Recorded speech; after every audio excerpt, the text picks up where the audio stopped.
Everybody listen to We're Not Wizards, because we are the best, and we're not wizards, no matter what anybody says. Goodbye.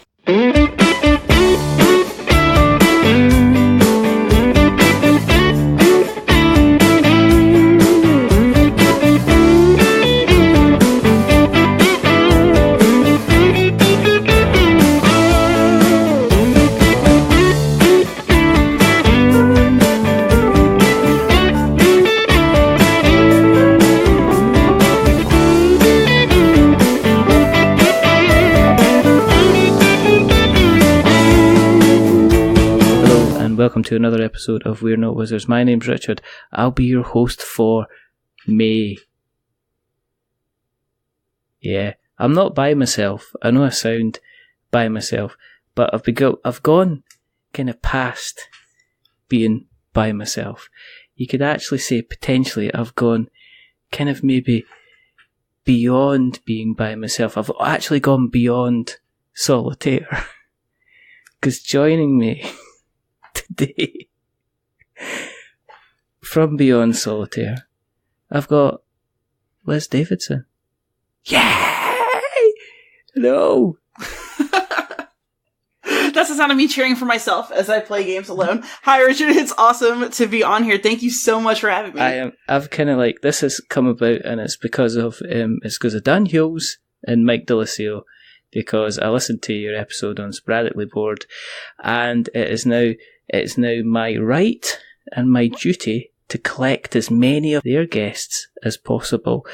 But so I asked if you wanted to come on, and you delightfully said yes, and I'm happy because we're going to have a conversation about cardboard and games and solo mode games and just stuff, potentially Latin as well. Oh yeah, and I didn't even have to get in a sack to do it. It's all good.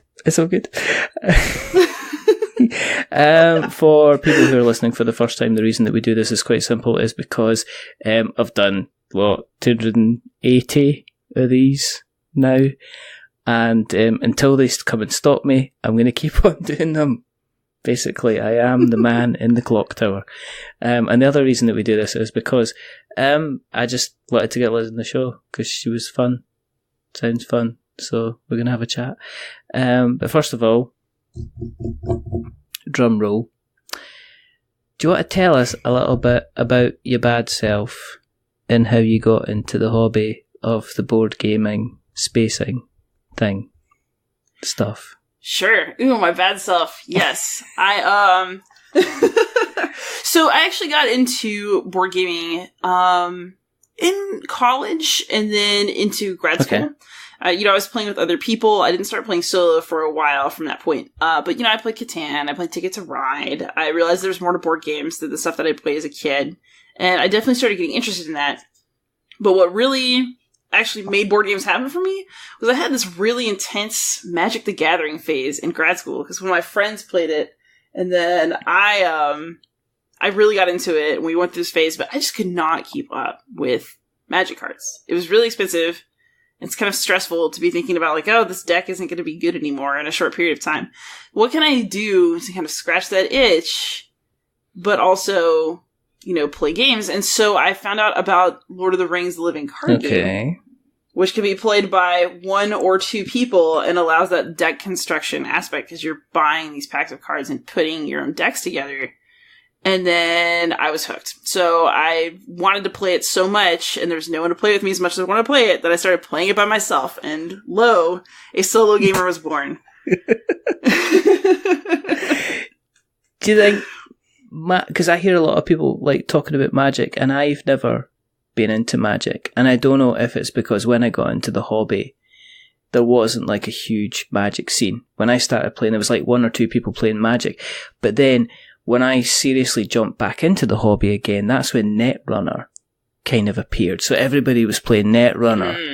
So the whole kind of Magic the Gathering, I think I've played like 2 games of Magic in my entire life. Yeah, this is my confession. 2 games of Magic. Come after me. Oh no. But I didn't. What kind of wizard? You're definitely not a wizard. Definitely not a wizard. Or a planeswalker. No, exactly. Planeswalkers, go and do your playing. walking thing. Wizards you can leave by the window as normal. But, so I was never in that situation where I kind of got into it, or I never seen the kind of I see why it's attractive and stuff like that. I can also see how much of an actual money sink it can kind of be, and why Netrunner was more attractive to a lot of people, because there was already the prefabricated decks. You didn't need to go out and spend $100 trying to hope that you got kind of like a better deck. It was already kind of set up. But with the Lord of the Rings card game, did you keep playing that for kind of some time? Did that kind of set you on a path to look at other things then?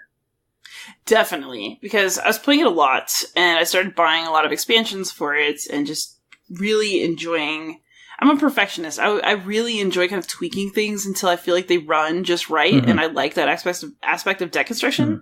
But I also realized that I really liked playing games by myself at that time, and so I started Googling to see who else out there might be doing the same thing, mm-hmm. and it just snowballed from there. So I ended up picking up stuff like Friday and, Robinson Crusoe, all the typical things that people start with. And then not too much longer after that, I started wanting to write about it. I think the reason I like to blog about solo gaming is because it's not like you're gaming with someone that you can talk to. So you put your thoughts about solo games out on the internet so that other people who are doing the same thing that you're doing might reach back, and you can be social about gaming in that way, as opposed to while you're actually playing and making all the decisions. Do you find that because of the nature of solo games that people do more house ruling? Do you find that you have a discussion about stuff and people will say, well, maybe I've tried doing this slightly instead and I had a better experience, or have you done that a lot yourself? When I review games, I prefer to review what's in the box. So I'll review something and I'll get comments about, if you do this, it works better. I sort of feel like as a game reviewer, I like to stick to published material because I feel like that's what's polished and what somebody decided to show to the world, and is therefore, like, I don't know, worthy of my assessment, as if that my assessment matters, right? But when it comes to playing by myself, yeah, absolutely. There are tons of house rules that I do. Like Sherlock Holmes, if you think that I actually play Sherlock Holmes Consulting Detective with the idea of beating Sherlock Holmes instead of like reading all the flavor text and having a good time, you are wrong. I will definitely tweak games to make them more enjoyable for me. And, there's some really amazing people on board game. Actually, I'm going to be posting soon. I got help from, Alban. He's Raz, or Razupuff. I don't know how to actually pronounce that. On Board Game Geek, he's actually put together a post for me of unsung heroes of solo gaming, and a lot of these people have been putting together interesting challenges for stuff like Aeon's End, and just things they do on their own, little witches brew games at home. And I'm actually really amazed by the things that the gaming community can make. Especially solo gamers, because you're just there, cooking by yourself at your table trying to figure out how to make it really good. Do you make your own modes then? I mean, have you been responsible for kind of like saying, I can do this? Not house ruling, but actually saying, well, let's try and do something completely different here. I have not. I've thought about it, but, I've been really trying to build up what I'm currently doing with Beyond Solitaire, and I think eventually that's going to be something that I want to try, but for now, I'm content to just play as much as I can and get a lot out there. Especially because when you're a reviewer, people really want regular reviews. So you spend a whole lot of time just playing new stuff, taking notes on your thoughts about it, playing it again, taking more notes. Maybe eventually that'll set me up to make something really cool myself, but not yet. Not ready yet. You started off, you said, obviously you're talking about the Lord of the Rings. Where did you venture from kind of there? I mean, was there key games that you can kind of highlight and say, okay, I was, this kind of cemented that I was enjoying the solo play. Do you still group play with friends then? Or do you concentrate more on the solo stuff? Oh, no, I actually do group play. I'm one of those people who's a solo gamer because my desire to game outpaces the opportunities to meet other people who game. I have a normal game group on Tuesday nights, and I also am the co-sponsor of a game club at the school where I work on Fridays. Right. And I'm actually moving schools next year, but I fully expect that to continue. I've been a game club advisor at both of the other schools I've worked at previously. So was that mentioned at the interview then when you were having the chat? You're just like saying, "Yeah, I'm doing. I want you to know that part of me getting this job and accepting this role is there will be game club." And they're like, "Okay." Oh, it's not that aggressive, but actually, what's really fun about the next school I'm going to be at is that I'm a Latin teacher. And I asked, is there a game club? And it turns out that the game club is already run by a couple of the other Latin teachers. Wow. So I'll just fit right in. So it's like, was it a kind of like a knowing nod when they're like saying, so you're coming over to teach Latin? I run a game club. It's like, yeah, we know. We've already got... okay. So actually, it's even crazier than that. I actually play Dungeons and Dragons with a couple of my new colleagues already. I did not expect to actually end up working with them, but we were already nerding out together pretty regularly, so it was a natural. It just sounds to me, Liz, that you're kind of building this so you can actually play games while you're at work. I mean, this is where this is going. This is kind of going to be. I'm not going to lie. I have translated some games into Latin. Like, I have a Latin version of Love Letter. That'd be cool. That I made by translating it into Latin and then, like, getting some garbage clip art and, like, putting it on there. Yeah. Do you use kind of, like, Roman characters and stuff like that then on the art? Have you done all that? Yeah, like, I changed the guard to Custos and, like, put, like, a Roman guard on there. And, there's a Latin word for princess. I just use that. Principessa, for princess. But... the king, the prince, there's Roman equivalents for that. Like, let's call him a Rex. Let's just call him a princeps. There's Latin words for that. So we just made it and played it. It was really fun. You're not approached like the actual publisher and said, here, look, because let's face it, they've got every other version of Love Letter out there. I mean, I'm sure a Latin version, I'm just saying. That will sell so many copies. I just think, I think you'd be surprised. You just have to get it into kind of like the Latin kind of teachers pool. You just have to be next time they have their conference, you just need to set up a little stall and just say, So that is possible. There actually is like this underground world of knockoff Latin merchandise. So students make club t-shirts and stuff for the state and national conventions for Latin. And so I didn't get a shirt from this printing, but fortunately, because I know the teachers, I can ask. So there's a Roman general called Pompey the Great. You'll know this. But somebody had a shirt that said, "I like it when you call me Big Pompey." And I have to have it. I just have to. Do you have... Is there like a whole thing? And I'm sure there's a forum out there that's got like memes, popular memes in Latin. Yeah, my classroom door's covered with them. Just totally. My students send them to me periodically, and another of my students actually. I'm not going to disclose the name of the Instagram account because it's a teenager, but he made this Instagram for his history class with like some really great images, including a Mary Beard steal her look. Graphic. And all the textbooks that people read in school, like they make memes about them. So if you do the Cambridge Latin course, there's this whole family, right, with like this kind of sketchy cook named Grumio, and this kid who sits in a somewhat provocative way while he drinks his drink in the dining room and all stuff. And then these images show up on t-shirts and buttons, and it's actually really great. It's the entire Latin subculture which you never knew you needed, but you have to have. We need the chibi dog. Was it? So Latin. Much soldiers. Many Pompeii. Actually, I do have a Latin Doge meme on the door. That is a thing. Yeah. Just getting cold. But I think my favorite one is, I have the most interesting man in the world. That's my favorite one. It's like, I don't always speak dead languages, but when I do, loquor Latine. Stay Roman, my friends. I mean, I could probably get in trouble for that because he's holding a beer on the meme, but like, it's just nothing. Nobody's ever said anything. It's not like, you're not telling him to drink beer. It's fine. Of course not. But the thing is here, so what we're establishing here is that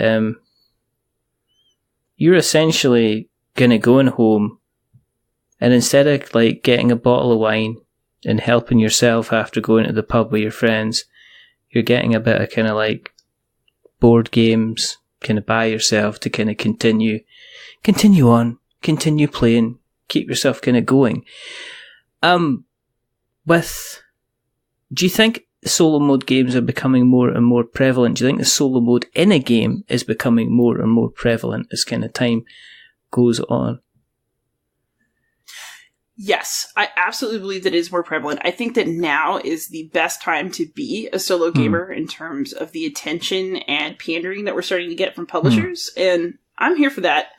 I will say that with that comes the risk of more tacked-on solo modes. Yeah. So the desire to provide one in order to increase the player count and make the game more marketable doesn't always lead to the best gameplay experience for an actual solo player. Just because you want to play the solo doesn't necessarily mean that it's actually going to be best that way. That said, I mean, we're seeing some really amazing stuff coming out. Like, I mean, Anacrity's back on Kickstarter. They're updating the Chronobot, which is already good. You know, we're starting to have these people who do really good solo designs, like David Turtzi. You know, Keith Mateka does really cool stuff with the role player universe. I've just been really excited. You know, AJ Porfirio's Hostage Negotiator Career is out on Kickstarter right now. I'm really pumped about that. That was one of my very earliest solo games. I've been with that for a long time. And just enjoying it over the course of years at this point. So, you know, the development and I guess recognition of designers like that, publishers like that, games like that is really exciting for me because I think that we only go up from here. Do you think that sometimes when a reviewer is reviewing a game for multiplayer, sometimes they base part of the review, they play the game themselves, play it through to familiarise themselves with the rules, so they're almost like kind of solo moding it. I know the first time I normally play a game, I will normally sit there by myself and kind of play it through, even if it's a multiplayer game, just to get the kind of the feel of the game as well. And I see that kind of happen. I do often wonder if kind of time pressure means that some people are playing kind of multiplayer games in a kind of a solo player mode. But so that's really interesting that you say that, because one of the reasons I am really grateful that I have a solo review site is that I'm not dependent on my playtesting group to get the plays. You know, I don't need to coordinate with other people to make sure the games get played, to make sure they get played the right number of times. I have complete control over what I'm playing, when I'm playing it, how many times in a row I play it, how much breathing space I give between games. It's really nice not to be dependent on other people's schedules in order to write my reviews. So, I mean, I will definitely sometimes in reviews say, like, I think this is probably better multiplayer. I've played it a couple times that way. But my reviews are very solo specific because that's the playing condition in which I get most of my notes written and most of my plays in. I think everybody's a secret solo gamer in the sense that they set games up and run them themselves to make sure they work. But the question is, do you enjoy that beyond? Some people do, some people don't. But yeah, I think the people who are doing multiplayer reviews tend to have groups. So, you know, like Glenn from Board Games and Bourbon, he has a group that meets regularly, and I think that that's where he play tests a lot of his games. I think behind every multiplayer review is a group of really loyal friends who are going to be there with you through the review process. Yeah, I kind of wonder if you're doing kind of like, because you're doing the solo mode games, if you actually kind of play the game an awful lot more than if you're doing the multiplayer reviews. Because the ones that there's Giles who does both sides of my table, and his reviews are like, they're documents. They're fabulous. They go into so much detail. He talks about multiplayer and single player and solo mode, and he really, really goes into a review. He actually, you know, he can delve into the kind of the nitty gritty of what makes it work and what doesn't make it work. And I'm wondering, I'm wondering if, would I be right in maybe saying that solo mode gamers maybe see as much as what the game has to offer in terms of its potential than sometimes a multiplayer player does, because sometimes they might only get it to the table once or twice. Yeah, there may be some truth to that. I think that even a game that I've played a lot, I haven't played enough times to fully feel like that's my game that I know really well. There are only a few games, if we're being super honest, that I feel like coming home when I play them. Yeah. And I don't have to refresh myself on the rules when I pick it back up. And, at the time that I write the review, I'm running pretty hot on the game and I know what I'm doing because that's what I owe to the people who read and who watch. But I think that we're in an age where there's so many new games coming out that we don't know our games very deeply. Yes. And we don't tend to play the same games again and again. And so I think that a lot of us are missing probably a lot of games that have limits that we haven't hit or strategic depths that we haven't appreciated because we're just not playing them enough. Again, Raz on Board Game Geek, I have mentioned he will play something hundreds of times before he reviews it. He releases very infrequently and sometimes in French, so I'm really glad I took grad school exams that let me read them. But, so there are a few people out there who are doing these really, really in-depth reviews, but I think most of us who have like the routine audiences and are expected to kind of put stuff out every 1 to 2 weeks on YouTube, we're not doing that. Actually, as I'm moving, I'm going to be trying to move apartments soon. One of the things I'm really interested in doing is cutting my game collection down. Yeah. And making sure that I spend more time with the games that I really like. Like, I love Sentinels and Multiverse. I would just play that all the time if I didn't feel like I had to play something new to write about on my site. And I want to take some more of that time for myself this year. Or like Spirit Island. I would love to do videos that are like in-depth Spirit strategy guides or something. Something that's a little bit different from the how to solo kind of quick guide that I've normally been doing. Because I long for that in my own gaming life. Yeah, you touched on the point that you don't think people get into the depth. There's been discussions about value of money for a board game and how much value of money do you get if you buy a game for $50 and you're lucky if you get a game for $50 nowadays. Are you getting, yeah, no kidding. Are you getting $50 worth of game out of playtime, or are you playing it once because you feel guilty enough? We're in a solo mode. I can sit and watch. I can be watching something off to the side that maybe my partner's binge watching on Netflix, and I can just be playing a quick kind of solo game, and I'm getting used to it. I'm getting kind of value in it. And the interesting thing is, a lot of the solo games I've seen seem to be of the smaller kind of box variety, which again kind of seems to kind of add the value for money. But I feel on the solo games I play, I feel I'm getting value out of what I've purchased as opposed to try to get everybody around the table to play Scythe. I've played Scythe, 4 times at the most. And it's like if I tot up probably what I've spent on games based on the hours I've played, I would probably throw everything in the bin. Yeah. Yeah, I think I got Friday for like $11 or $12 long ago. I have really gotten the, cost per play of that one way down. But the other things, I do love these big box fantasy experiences by myself too. For me, solo gaming is partially because I have a gaming urge that unless there are people to play with me all day, every day, I would not be satisfied with a gaming group. But it's also a matter of, I really like to kind of get really imaginative and spread the whole map in front of me and get really into it. And, for me, it's like reading a novel or watching a movie. And I do also really love those experiences when I can get them. So I think there's a place for small box solo games for sure. And I love them. I have lots of games that I will travel with or have in my car, have in my bag. And, Sprawlopolis is really impressive to me for how much game you can get out of 18 cards. It's so small and it's so tricky. I love it. I think there's a really great place for small games. But I also think about the games that are breaking 1 million on Kickstarter right now all the time. It's these huge miniatures games. Although I wonder if the age of the giant Kickstarter will start to slow down.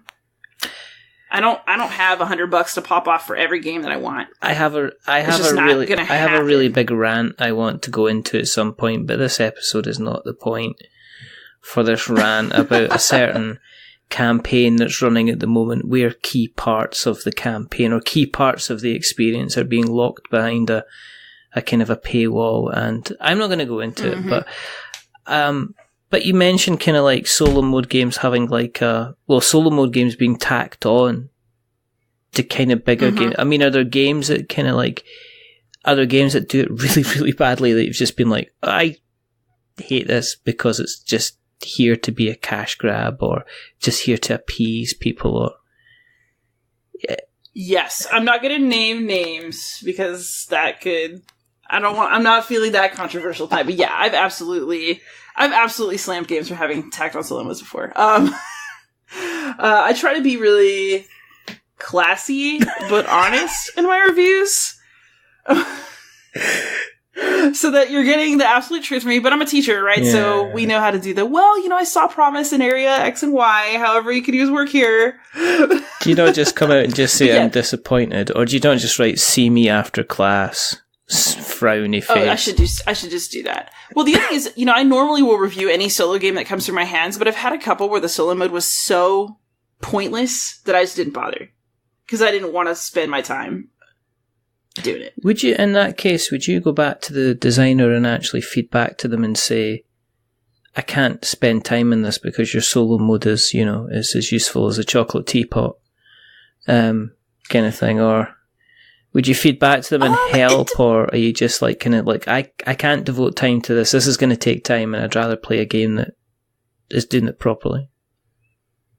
Yeah, so honestly, it depends. If it's a publisher that I have an actual relationship with, because, it's somebody whose opinion I actually care about, who actually seems to care about my opinion, then I'll be honest. I've also sent back games that people wanted me to preview for Kickstarter before.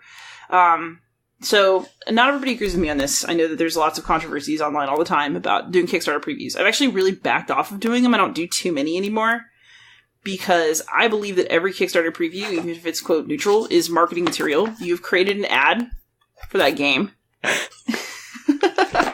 But, I think that that's something you should only do for games that you really think people should put their money on.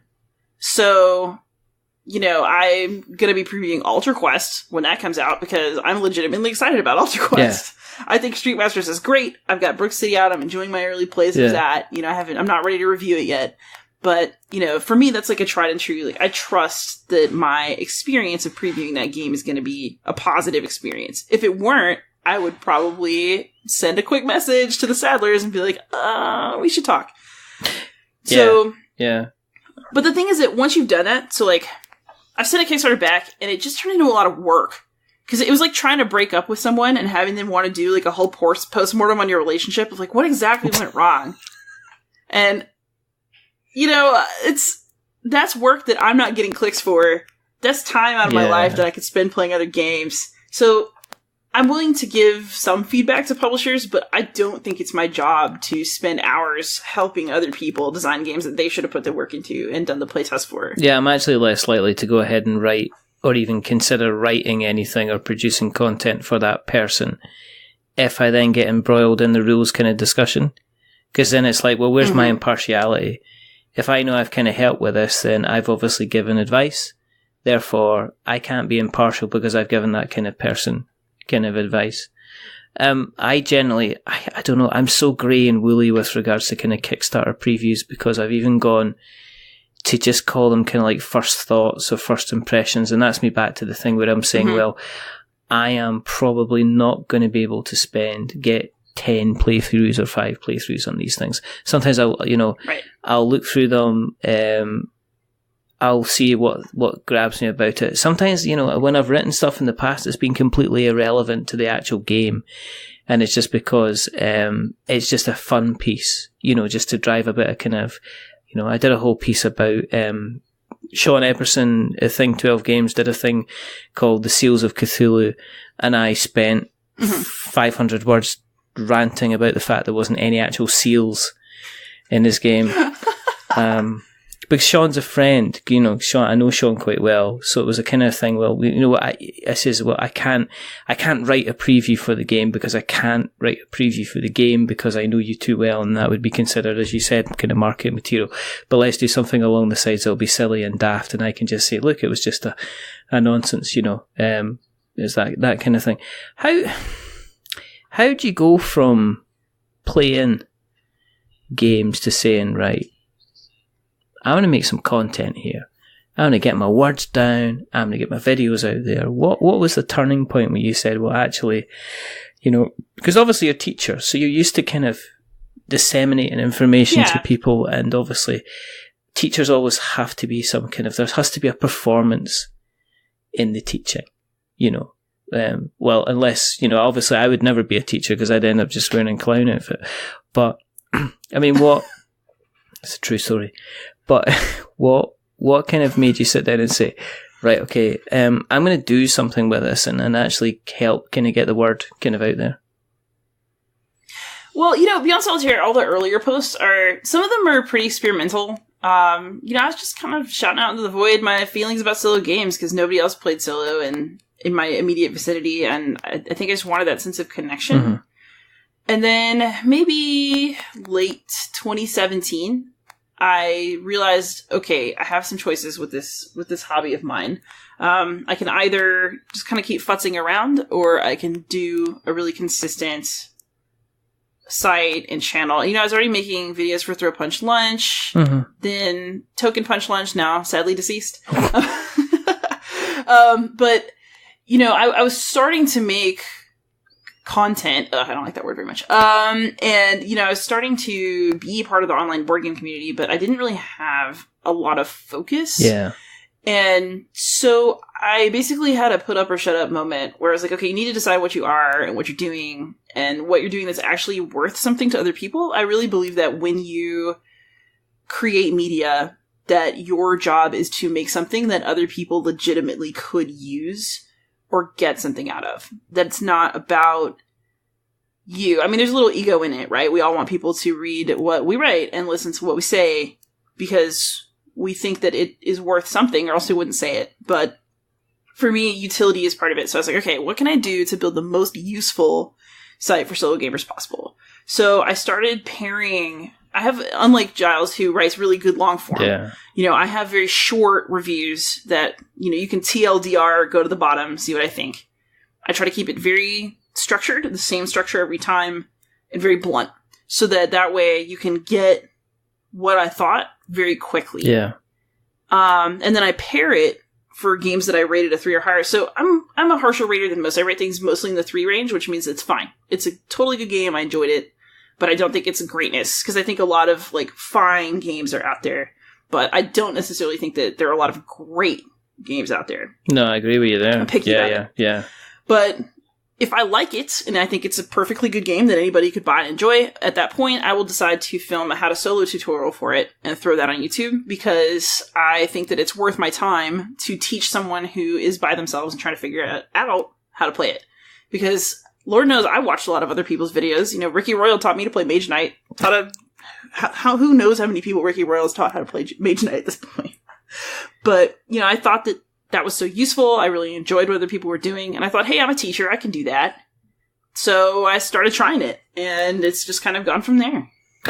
Did you when you're making things, are you making them as much for yourself as you are for other people? Do you have to kind of have that mindset that you're getting out and saying, I need to make this?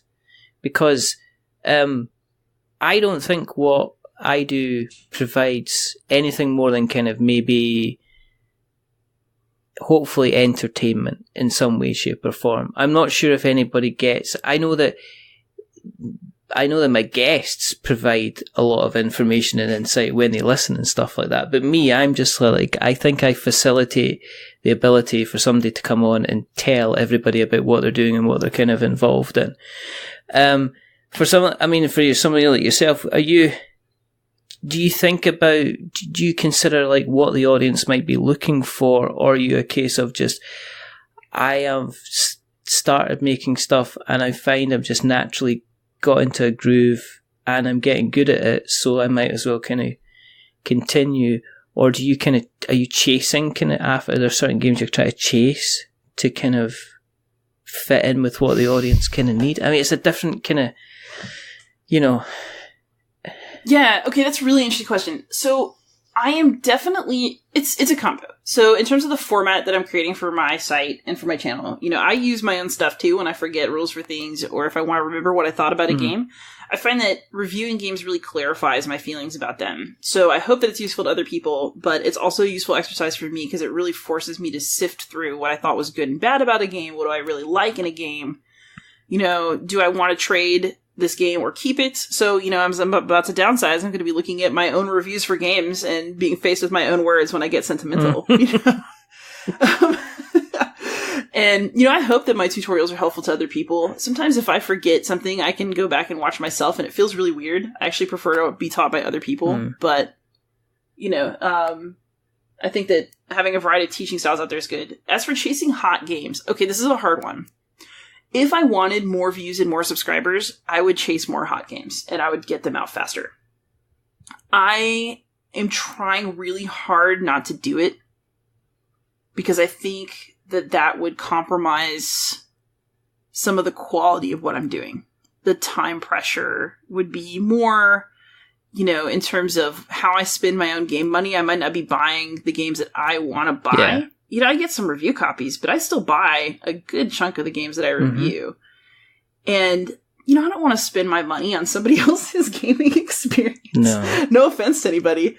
But, you don't want to get trapped in that. Actually, I'd been gearing up to launch a Patreon and I decided against it because I didn't want to feel the obligation or the pressure to do what I thought other people wanted me to be doing all the time. And I have backed off of Kickstarter previews in part because they're a little bit addictive. They get a lot of hits. Yes. I do not regret doing so. I mean, I feel like I've previewed a lot of winners. I've done stuff. I did McKee recently. I have no regrets about that. That's a fabulous game. Oh yeah. I did Black Sonata. Yeah. I've done Unbroken. I do a lot of solo bots for weird giraffe games because I think that Carla is worthy of attention from solo players because she makes fascinating solo modes and I want to showcase that. So, I think that, I'm choosing things that really matter to me, but I don't want to be that person who does Kickstarter previews because then it's not long before you're spending a lot of time on games you don't really like that much and knowing that your video is going to be sold as if you do. Yeah, I have a double list myself. I have people that kind of ask. No, I've got people that have got genuine friends in the industry who that when they've got a campaign coming out, they'll say, "Can I come on the show?" And the answer is always yes, because I know that we'll just take the piss out of each other and have a laugh, and it'll all be kind of good fun. And it's like it's like you mentioned Carla. Carla's been on the show a couple of times. Artem, who did Unbroken's been on the shows. Black Sonata and McKee, they've been on the shows. Actually, it's like, I'm just like, yeah, I've had them on. I'm feeling embarrassed now here. But then... No, not at all, because those are quality. I'm very proud to have done preview videos for them, but that's the thing, I'm proud to have done it. And I never charged to do it for me. That's what feels best for me.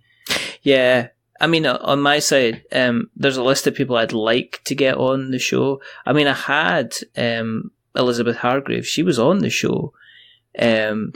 And she was talking about, we kind of touched on Wingspan. But I'll be honest, and I told her at the time, I didn't know. It was only after we had had a little kind of discussion on Twitter. Because I put a post up saying, there's key people I'd like to get. I'd loved Eric Lang to come on at some point. I just want him on. Matt Lees from Shut Up and Sit Down. There's guys on the list that I'd just like to come on. And Elizabeth kind of went, oh, you should ask, here's a list of women you should have on the show as well. And then I went, would you want to come on the show? And then at the time, it didn't twig until 5 minutes later that she was the designer of Wingspan. And then I went, and that kind of thing. But there is kind of people I'm chasing that I would like on the show. But at the same time, there's kind of like the people that kind of chase me to come on the show because they're doing kind of Kickstarter campaigns and they need kind of media coverage. So it's kind of strange. I have no idea where I'm going with this, and my point is probably nonsense and has no bearing at all on our discussion, but I'm continuing to talk. No, that's how you sift things out. Yes. So I've actually done a few interviews now with designers, and I want to keep doing it. But I typically will play a game, get really interested in it, and want to keep talking about it. So I talked to Sami Laxo about Dawn of Peacemakers and pacifism in games as a theme. I talked to David Thompson about Pavlov's House because I thought that game was really enjoyable. I really, really, really like that one. And we talked about, game as historical statement and, the reconstructive work he had to do to kind of recreate the situation in Pavlov's house that doesn't totally match up with propaganda from the time. Looking for documents. I thought that was really interesting. There's so many cool things to talk about related to games that aren't reviewing them or teaching people how to play them. So I've started to explore that part of my interest in gaming more. But for that, I think you need not just any game. You need a game that's actually making some sort of interesting statement about something. Yeah. To really get the meat out, for me. Yeah. But I'm an academic at heart, so. Well, I'm just nosy at heart. So I like, if, there's a lot of times I've had a guest on the show and we've ended up not talking about the game at all, but ended up talking about them, completely. Because it's kind of interesting as, they're interesting as a person. Just to find out kind of their journey, what kind of person kind of makes a game a certain way, or what has kind of influenced them as a kind of child to play games that set them down their kind of path. I mean, when Ben Maddox was on, we spoke about acting for ages, and I could have continued that. Ideally, I'd like to have a whole section of podcasts where we had creators on that just talked about stuff which had nothing to do with board games, but them as a person. Well, I'll tell you, probably one of the reasons that my site and channel have ended up the way that they have is from advice that my PhD advisor gave me when I was working on my dissertation. He said that being useful is the most important thing because scholarship that's trendy comes and goes and it'll be replaced in 20, 30 years, if it makes it that far now. But something that has a really useful and measured approach is something that people are still going to cite forever from now. And, I really would like Beyond Solitaire to be something that people are still looking at in 5 years, 10 years, because the archives on it are useful enough to justify that for them. So if you're looking for something and trying to figure out how to play it, those videos are still there. Those reviews are still there for you, even if the game isn't hot right now. Which I think is important. Because as you go back to what we were saying earlier on about kind of chasing the hotness and being... The problem with chasing the hotness is that you end up there with another 15 or so videos that are all doing the same thing. As I say, when Wingspan came out, there were a whole pile of content out there, videos, reviews, pretty much all saying the same thing as well. There wasn't anything that, people were saying, oh, here's the latest thing. You've seen it on New York Times or whatever. This is the latest thing that everybody's kind of after. Right. But then I was looking, I was looking at a couple of games today and I was looking at older articles from reviewers and stuff like that because I wanted to see what the game was about and if it would kind of if it would fit with me. And I still think that's a very, very important thing because there's a lot of games that are out there in the wild because as we both know, there's thousands of games out there. Oh, yeah. But there's not always the backup there to say whether it's a game that somebody should consider, even a gameplay video or a simple kind of preview or review or anything like that. So it's kind of simple. Have you not thought about kind of going down the lines of taking it to the next level and saying, look, if you want to get a solo mode developed, I am that person, give me money? No, it would suck all the joy out of this for me. At least you're honest. Yeah, I mean, if somebody offered me an industry job that pays as much as I make to teach, which isn't that much, but I'm pretty sure industry jobs pay less, I would seriously consider it, actually. I love working on board games. If that was my job, that'd be great. But coming home from work, teaching is really draining. One of the reasons that it's good to play alone sometimes is that I am not always fit for company after a day of school. Yeah. It's like putting on several matinees to audiences that don't want to be there. And yeah, just like that. And try to convince them that they do. And that is a lot. That is a lot. And, sometimes I'm just too tired for it. I would really feel resentful if I came home and had to play a game. I suppose. I've always regretted those choices on that front, actually. I was going to, spend some of the time when I was speaking to you just, doing this. Just, pretending to be on my phone. Just going, what? What's that? Now, the story of my life. I'll do it in a minute. I need to go. Can I get the hall pass, please? I need to go. Nope. Only let out one at a time. Never let them out in packs. It's like Lord of the Rings out there. They're going to go out on the journey to Mordor. But no, I actually really love teaching, and I love my job. I think it's a great job. But I don't... And, you know, I actually do freelance work as well. So I'm a freelance coptologist. I work on a linguistics project and help a computer learn to distinguish the relationships between Coptic words better. Okay. So, you know, I already do a lot of work. You know, I want my hobby to be fun. And you don't want the pressure, So, yeah. do you? You don't want the pressure of somebody saying... Because No. you could turn around and say this is never going to work. This solo mode isn't going to work. No matter how many times we try and play it. What about what Jamie Stegmaier does? I mean, they talk about the automata on kind of like Scythe and Viticulture and stuff like that. Is that any good, or is it just because it's in there and people love Jamie that they're saying it's good? Ooh. So actually, for me, it depends on the game. Okay. So I really like to play Viticulture. Yes. But I do sometimes find that the automata that they rush you too hard through the game in ways that a human player can't or won't. Yeah. And it changes the experience. So I was not a big fan of Charterstone, I'll be real. I thought that not only was it not the funnest game I've ever played, but I felt that the automated player was pushing me to go for points in ways that prevented me from doing the funnest part, which is like opening boxes and seeing what happens and putting stickers everywhere. Yeah. Because you have to watch that score so closely that you don't always do the things that your natural curiosity would lead you to do. Mm-hmm. And in a game like Charterstone that's about opening up boxes and discovering new things, that was kind of contradictory for me. The Wingspan Automa is fun, but I'm not convinced that the game isn't always going to be a big egg rush at the end. Right, okay. So, you know, I mean, it's fun. I love the game. I've been playing it with other people. It's good to teach to students, but, you know, I'm not sure that the Automa doesn't exacerbate that score rush at the end. That's already there in a multiplayer game, but I think that in a solo game where you're really trying to beat one automated opponent, that it makes issues like that more apparent. Is there a game that's got a solo mode that people just simply aren't shouting enough about that you've seen?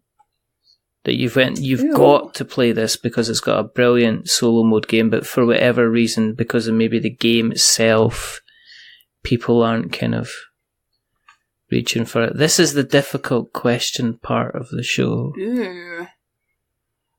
Okay, so there are a lot of games out there that just don't get enough attention generally. So one of my favorite games of this year is actually Wars of Marcus Aurelius from Hollandspiele. It's a solo-only game where you are basically trying to control this set of issues with a bunch of Germanic tribes, while you are also, you know, trying to keep things from falling apart in Rome, and you're trying to, I mean, it's like you're just trying to balance a lot as Marcus Aurelius. It's really fun. There are lots of neat little historical references that make the game like a little sweeter for me. Mm-hmm. But I love the making decisions. What cards do I keep? What cards do I use in an event? Do I use this card for something else? What are the barbarians going to do next round? And I've really just gotten a lot of entertainment and repeat play out of it. And I think it's something that is, because that game is not sold in regular stores, and it's not big the way that a boutique store like Chip Theory Games would be. Yeah. It doesn't get as much attention as it deserves. I also think that there's a lot of really good solo roll and writes out there. Like, I love Castles of Burgundy card game. Dice game. The card game's good too, but I really like the dice game. You know, I get a kick out of that one. I take it everywhere. Let's see. People have been talking about it, but I thought Fleet Dice solo was really good. If you want, like, the quick ones. I haven't reviewed Cartographers yet, but I have enjoyed my plays of that. Yeah, I'm not sure that there's, like, a diamond in the rough that's not getting enough attention right now that I can think of, but that may be because I've missed it. It's also hard, like, when you play as many games as I do and talk to people who are into games, it's hard to know what other people have heard of outside of your circle. Yeah. Like, I think I have a lot of perspective issues with that. because I don't know what people haven't heard of, because in my world, everybody's heard of everything. Have you, what game needs a solo mode that you'd like to see? Who needs a solo mode? A proper solo mode. A Liz solo mode. What do I wish I could play by myself that I can't? Ooh, there's a lot of those. You know what I really want to see? I want to see a solo mode for Concordia. Yeah. I love Concordia. I don't know how you do it, but I'd really like it. I was also playing Tyrants of the Underdark the other night, and I thought that would be sort of fun to have an automated opponent. But the thing is, I don't know how you'd handle the area control mechanically. There's probably somebody who knows how to do it. There would be. Not me. You'd have to decide. It'd almost like you'd have to split the board up into sections, and they would need to concentrate on a certain area. Yeah, I'm not necessarily against solo modes that are super different from the base, but I would prefer something that feels like playing against a real opponent. It's one of the things I like about Carlos bots a lot, and I like bots generally. You know, I don't even mind reading the charts. I've been playing more GMT games recently, actually. I was going to say that, yeah.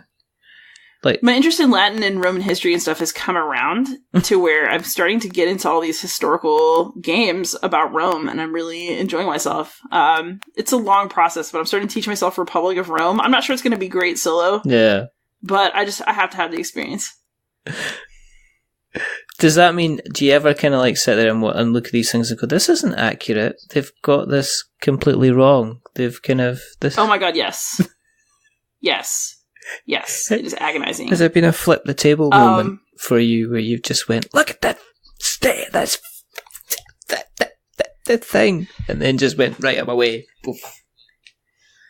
Yes. So actually, my PhD is in ancient Christianity. Actually, so I actually get that way more about games that are about religious history as well. So, I've actually recorded a podcast, not this past Easter, but the Easter before, with Jason from Every Night is Game Night, and with people from Kara Games about Commissioned.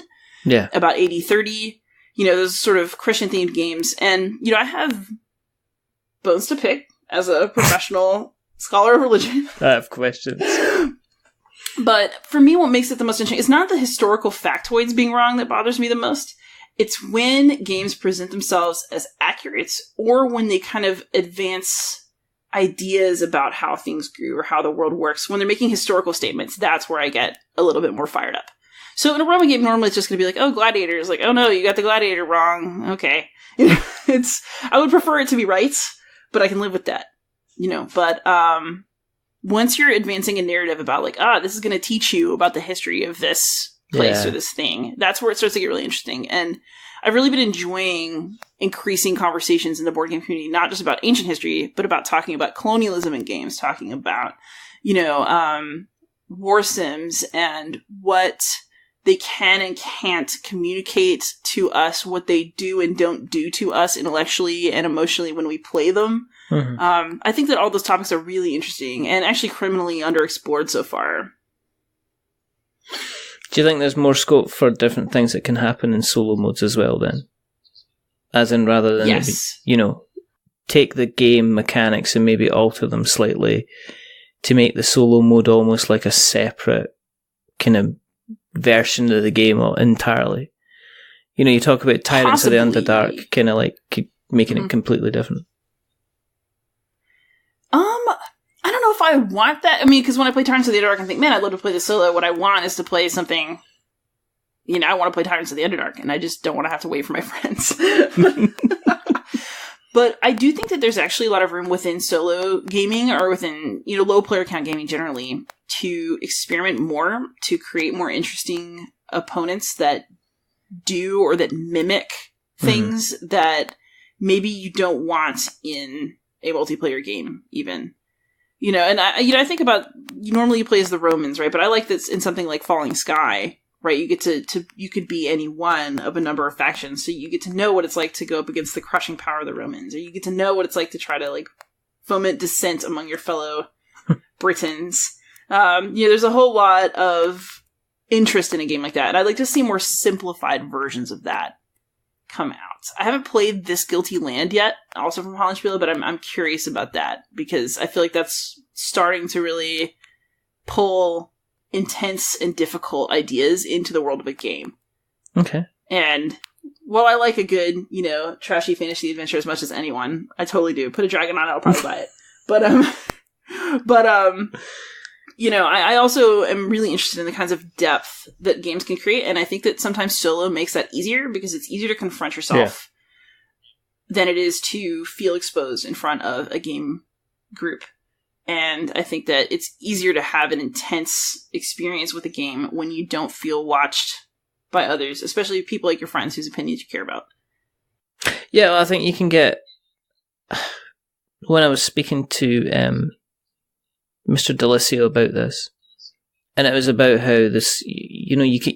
The good thing about solo mode is you can take your time over it. You can do it in an hour, or you can spend an entire evening on there. If you want to get emotionally invested in it, if you want to kind of almost kind of like role play kind of thing, you can really kind of get involved in the kind of the solo mode side of things.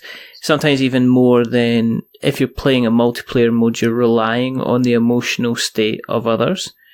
So if you're playing as a member, if you're playing like a 3-player game and one person is just completely like, I'm not here tonight. I look like I'm here. I'm moving the pieces like I'm here, but I'm emotionally kind of not available. That can kind of put a bit of a dampener. And I think that's what's attractive to me about solo games. I've seen you can get.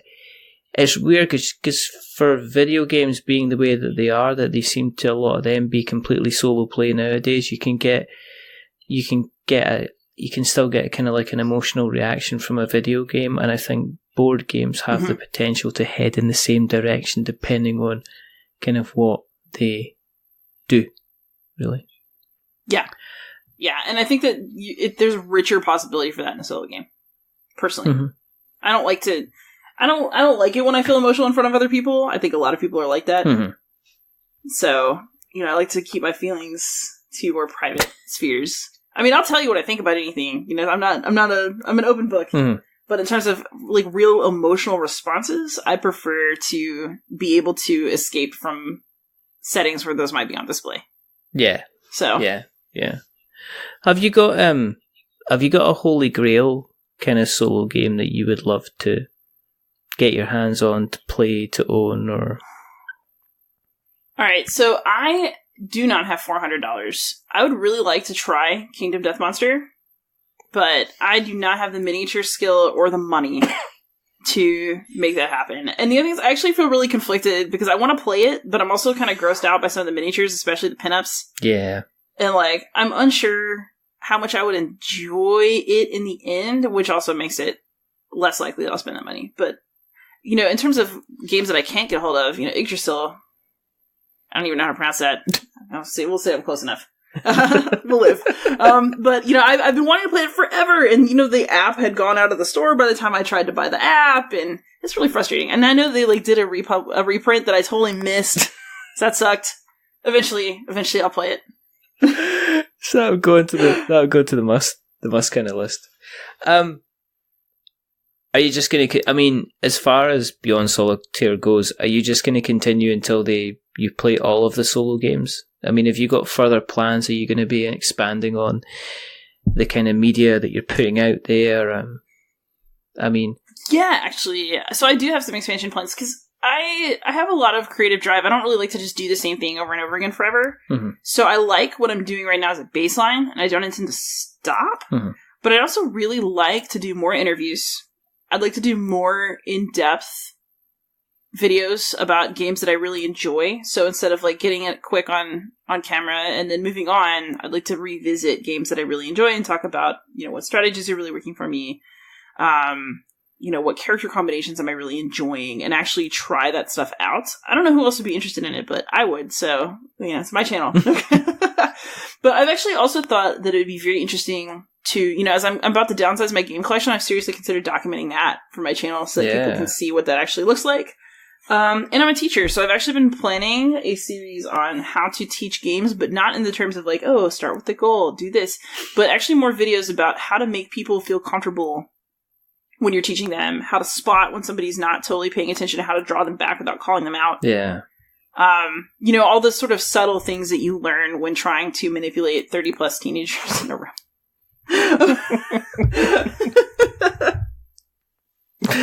So I've actually been considering that, as a possible topic to explore, because I think that that's useful information, especially as we talk about making gaming more inclusive, making it more accessible. Yeah. Part of inclusion is making everyone feel welcome at the entry point. So if you are learning a game, you are probably going to like that game about as much as you like the teacher.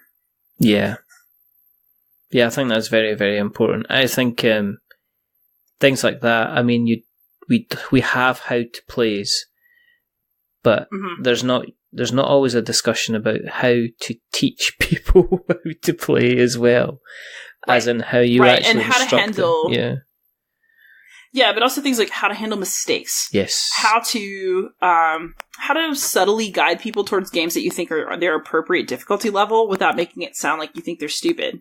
Yeah. Or like they're noobs. Yeah. Because, those are all sort of delicacies that we haven't fully developed socially as a hobby. And I think that those things matter for making sure that newcomers have a good experience. Because it's, the other thing is I think that we have an obligation. If you're playing at a public game night and people are coming, you have an obligation to pretend, even if it's not true, that you are ready to play Splendor for the 500th time and that you love it. Yeah. Because it's not right to go and want to play your game that's like way in the deep into the pool at a public night where, you have these guests that are looking on awkwardly trying to figure out how to get into your game circle. Yeah, I mean, you could be the person that helps them make the decision if this is going to be their new hobby, because they're looking to make new friends. They've heard the board game community is an incredibly friendly thing, because this is what everybody says about the board game community being incredibly friendly. And so, yeah, I mean, sometimes you have to be the person that kind of offers your hand to somebody and says, look, I'll take you down this journey. Let's show you, make it accessible for you, make it open for you, and make it easy for you to kind of teach, which is cool. Yeah. Where, if people have listened along today and they say, this sounds fantastic, I want to find out more about playing games by myself, where do you exist on the interweb nets? I am everywhere. I am alone and yet never alone. Oh, okay. So I am Beyond Solitaire on pretty much every platform. So I'm Beyond Solitaire on Board Game Geek and on Instagram and on Twitter.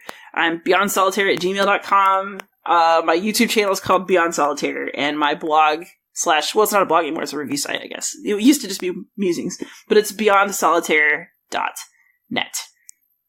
So I got a consistent username across all platforms.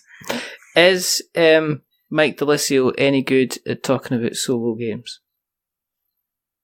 Yeah, Mike and I talk about solo games together all the time. You had a chance to slap him down there.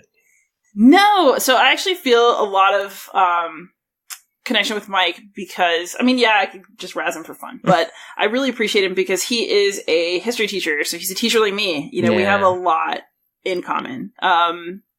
We have different personas, I think, in different ways of kind of expressing ourselves, but, Mike and I are actually really, really similar, like surprisingly so. We don't have the exact same taste, but similar approaches, similar views about, good teaching in games and about, how our channels should feel for us, as we do them and all that kind of stuff. So yeah, Mike's lovely. Yeah. He does solo mode games. He's also on Sporadically Board, who are officially joyous members of the Dice Tower network. How he pulled that off, I'll never know. But anyway, we're not members of the Dice Tower network because I asked Tom and Tom said no. So, but if you do want to keep an eye on what we're up to, head yourself to the internet web nets, search for We're Not Wizards. You will find us on places like Twitter and Facebook and Instagram and our website. And you can email us, which is magic@we'renotwizards.com. And you can go to our blog, which is we'renotwizards.blogspot.com, where we write stuff as well. But not as well as Liz does, because she's good at writing and videos. Also, do you feel your email address is contradictory? magic@we'renotwizards.com? Yes, that's why I picked it. I dig it. That's the whole point. You know, I'm aware of the irony of the situation. That's why I chose the email address. I mean, I know. I'm just going to razz you back. It just makes it totally, like, memorable as well. If people actually go, they do a double take. It's magic at We're Not Wizards. Is what? Yes, it is. Love it.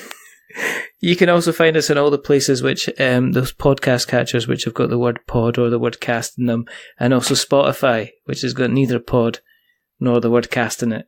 But there you go. Or if you like us, there's a couple of things you can do. You can tell somebody else. You know, that's always nice.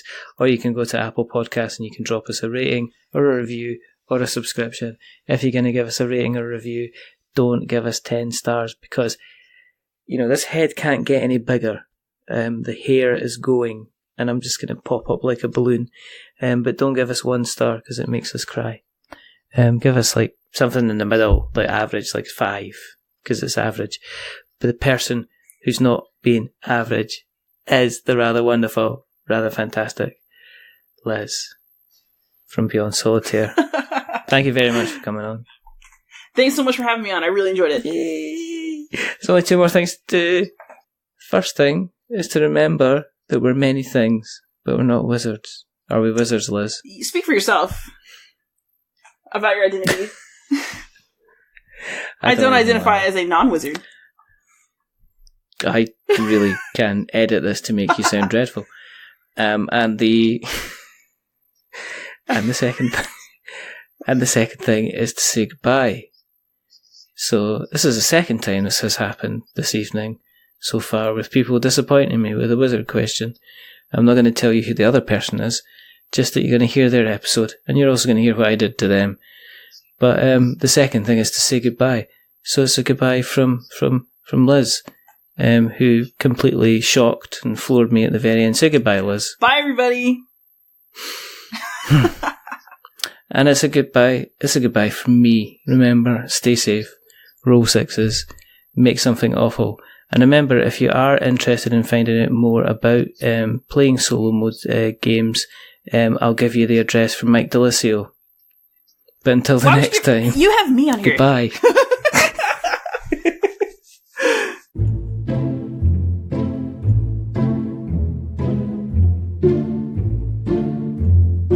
A wizard is never late.